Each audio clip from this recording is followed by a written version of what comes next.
حکوومەتی عراقی ئەم ساڵ زۆر مامەڵێکی تر جیاواز لە ساڵی پار لەگەڵ جوتیارانی ئێمە دەکا کە ئێمە ئەمەش بە هەنگاوێکی خراپ دەزانین سەبارەت بە گەنمی جوتیارانی ئێمە ئەم ساڵەکە بە پێی خوێندنەوەی ئێمە تەوقعی ئێمە نزیکەی 1,600,000 تەن زیاتر گەنم بەرهەم دێ و ئەوەی کە بە پێی بڕیارەکەیان کە 170 بەر هەرێمی کوردستان بکەوێ نزیکەی 399,000 تەن دەکات کە زۆر کەمە بەراورد لەگەڵ ئەوەی کێمە پێمان وایە گەنمێکی زۆر لە هەرێمی کوردستان هەیە. گوتیانە تا ئێستا خطەی زراعی هەرێمی کوردستان بە ئێمە نەگەیشتووە.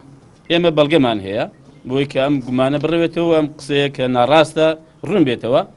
فەرمونون ئەوە خوتەی زراعی ئێمەیە لە 25/10/2016 بۆ وەزارەتی کشتوکاڵی عراقمان نرد. ئێمە بەدیلمان ئەوەیە پرۆژەیەکمان داوەتە ئەنجومەنی باڵای ئابووری هەرێمی کوردستان و لەگەڵ ئەنجومەنی وەزیران و لەگەڵ بەڕێز سەرۆکی حکوومەت قسەمان کردووە. ئەم پرۆژەمان بە وردی و بە تەفسیل باس کردووە کە ئێمە دەتوانین خۆمان بین گەنمی خۆمان بکرینەوە بە نرخێکی گونجاو لە جوتیاری خۆمان کە دەست بەجێش پارەکەی پێ بدرێ و هەر ئێمە خۆمان بینێرین بۆ معمەل ئاردەکان بکرێ بە ئارد و بدرێ بە بایع یا بدرێ بە نانەواخانەکە. ئێمە بۆ ئەوە هاتوین بەڵێنمان وەرگرتووە لە جەنابی وەزیر هەوڵ بدەن هەموو ئەو گومانانە بسڕنەوە.